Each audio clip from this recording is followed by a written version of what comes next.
Hai, Assalamualaikum. Hari ni kita nak test semua koleksi kurta yang ada dekat butik Elmaya. Jom ikut saya.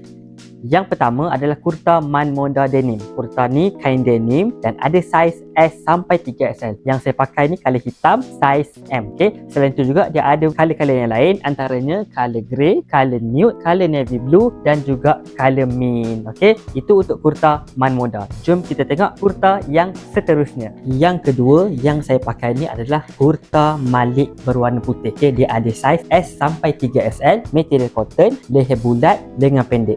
So dia macam ni.